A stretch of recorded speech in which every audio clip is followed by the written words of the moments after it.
ದರ್ಶನ ವಿಚಾರದಲ್ಲಿ ಜಿದ್ದಿಗೆ ಬಿದ್ದರ ಐಪಿಎಸ್ ದಯಾನಂದ್ ಅವರು ಅನುಮಾನಕ್ಕೆ ಕಾರಣವಾಗಿದೆ. ದರ್ಶನ್ ಪರ ವಕೀಲರ ವಾದ ಕೋರ್ಟ್ನಲ್ಲಿ ಡಿ ವರ್ಸಸ್ ಡಿ ಎನ್ನುವಷ್ಟರ ಮಟ್ಟಿಗೆ ಆರೋಪಗಳು ಕೇಳಿಬರ್ತಾ ಇದೆ.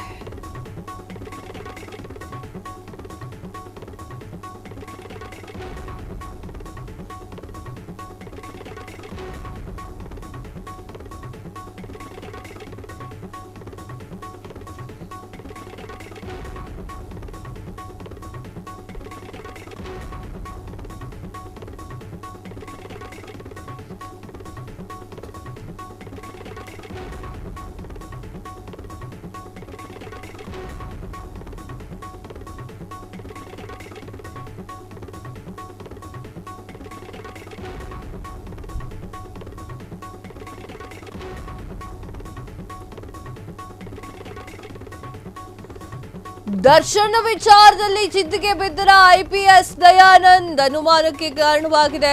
ದರ್ಶನ್ ಪರ ವಕೀಲರ ವಾದ ಕೋರ್ಟ್ನಲ್ಲಿ ಡಿ ವರ್ಸಸ್ ಡಿ ಎನ್ನುವಷ್ಟರ ಮಟ್ಟಿಗೆ ಆರೋಪ.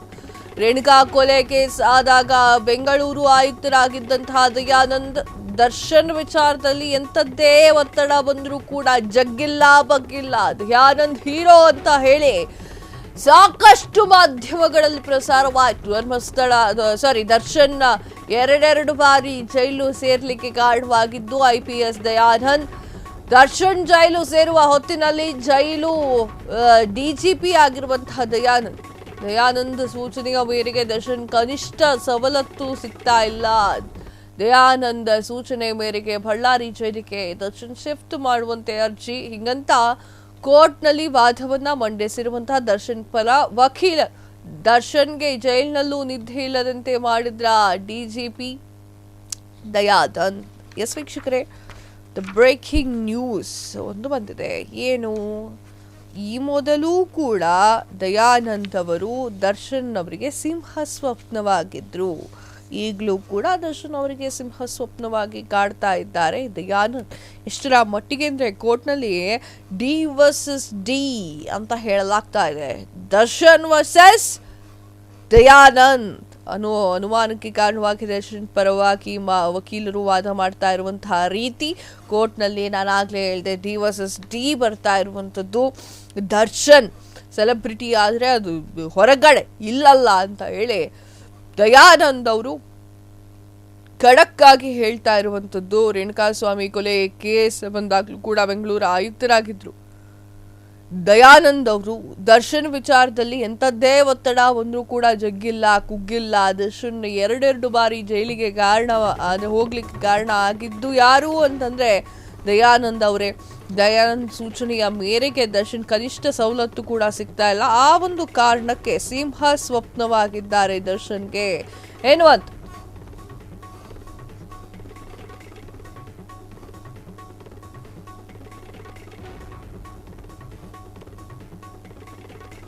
ದರ್ಶನ್ ಸೆಲೆಬ್ರಿಟಿ ಆದರೇನೋ, ಜೈಲು ಅಂದ್ರೆ ಏನೋ ಗೊತ್ತಾಗಬೇಕು. ಒಳಗಡೆ ಸೆಲೆಬ್ರಿಟಿ ಅನ್ನೋದು ಮರೆತು ಜೀವನವನ್ನು ಮಾಡಬೇಕು.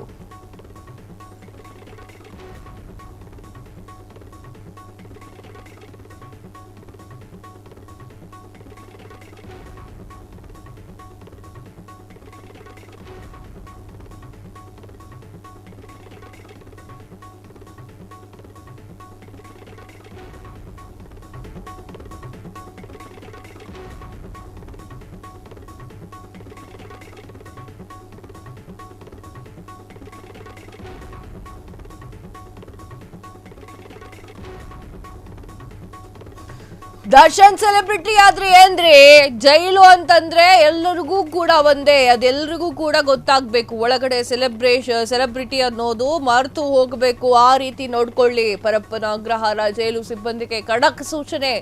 ಡಿಜಿಪಿ ದಯಾನಂದ್, ಕಾರಾಗೃಹದ ಮುಖ್ಯಸ್ಥರಾಗಿರುವಂತಹ DGP Dayanand full strict. Darshan ಅವರು ತಿಂಗಳಿನಿಂದ ಸೂರ್ಯನ ಬೆಳಕು ನೋಡಿಲ್ಲ. ದರ್ಶನ್ ಕೈ ಬೆರಳು ಸ್ಪರ್ಶ ಜ್ಞಾನವನ್ನೇ ಕಳೆದುಕೊಂಡಿದೆ. ಪ್ರಜ್ವಲ್ ರೇವಣ್ಣಗೆ ಇಲ್ಲದ ರೂಲ್ಸ್ ದರ್ಶನ್ಗೆ ಯಾಕೆ? ಡಿಜಿಪಿ ದಯಾನಂದ್ ಯಾಕೆ ಈ ರೀತಿ ಆಂಕಿ ಮಾಡ್ತಾ ಇದ್ದಾರೆ? ಯಾವ ಉದ್ದೇಶಕ್ಕಾಗಿ ದರ್ಶನ್ ವಿರುದ್ಧ ಹೀಗೆ ಮಾಡಲಾಗ್ತಾ ಇದೆ? ಕೋರ್ಟ್ನಲ್ಲಿ ಪ್ರಶ್ನೆ ಮಾಡಿರುವಂತಹ ದರ್ಶನ್ ಪರ ವಕೀಲ ಸುನಿಲ್ ಎಲ್ಲ ಅದು ಏನಾಗ್ತಿದೆ ಅನ್ನೋದನ್ನ ಯೋಚನೆ ಮಾಡಬೇಕಾಗತ್ತೆ ಫಸ್ಟು. ಇದೆಲ್ಲ ಆಗ್ತಾ ಇದೆಯಾ? ದರ್ಶನ್ ಅವ್ರನ್ನ ಕತ್ತಲೆ ಕೋಣೆಯಲ್ಲಿ ಇಡಲಾಗಿದೆಯಾ? ಆ ರೀತಿಯಾಗಿ ಮಾಡ್ತಾ ಇರೋದು ಯಾಕೆ? ಪ್ರಜ್ವಲ್ ರೇವಣ್ಣ ಕೂಡ ಅದೇ ಜೈಲಿನಲ್ಲಿದ್ದಾರೆ. ಅವರಿಗಿಲ್ಲದೆ ಹೋಗಿರುವಂತಹ ಶಿಕ್ಷೆ ಇವರಿಗೆ ಯಾಕೆ? ಅವರಲ್ಲಿ ಅಪರಾಧಿಯಾಗಿದ್ದಾರೆ. ಪ್ರಜ್ವಲ್ ರೇವಣ್ಣ ಅಪರಾಧಿ, ದರ್ಶನ್ ಆರೋಪಿ ಅಷ್ಟೇ. DGP ದಯಾನಂದ್ ಯಾಕೆ ಈ ರೀತಿಯಾಗಿ ಮಾಡ್ತಾ ಇದ್ದಾರೆ ಎನ್ನುವಂತಹ ಪ್ರಶ್ನೆ ಎದುರಾಗ್ತಾ ಇದೆ. ಯಾವ ಉದ್ದೇಶಕ್ಕಾಗಿ ದರ್ಶನ್ ವಿರುದ್ಧ ಹೀಗೆ ಮಾಡಲಾಗ್ತಾ ಇದೆ? ದರ್ಶನ್ ಮಾಡಬಾರ್ದಂತದನ್ನ ಏನು ಮಾಡಿದ್ರು?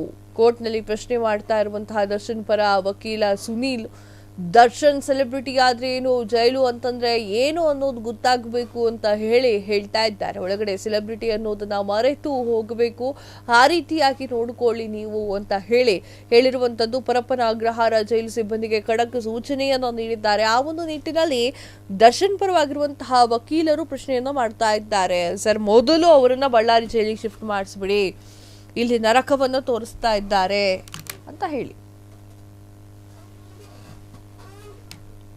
ಈ ವಿಚಾರವನ್ನ ಕೇಳಿ ದರ್ಶನ್ ಅಭಿಮಾನಿಗಳು ತುಂಬಾನೇ ಬೇಸರ ಮಾಡ್ಕೊಂಡಿದ್ದಾರೆ. ನಮ್ಮ ಅಣ್ಣಂಗೆ ಹಿಂಗ ಆಗೋಯ್ತಲ್ಲ, ಅಣ್ಣನನ್ನ ಹೊರಗಡೆ ಬಿಡ್ತಾ ಇಲ್ಲ, ಸ್ಪರ್ಶ ಜ್ಞಾನವೇ ಇಲ್ವಲ್ಲ ಅಣ್ಣನ ಬೆರಳುಗಳಿಗೆ ಅಂತ ಹೇಳಿ ದರ್ಶನ್ ಅಭಿಮಾನಿಗಳು ಗಳ ಅಂತ ಕಣ್ಣಲ್ಲಿ ನೀರಾಗ್ತಾ ಇದ್ದಾರೆ.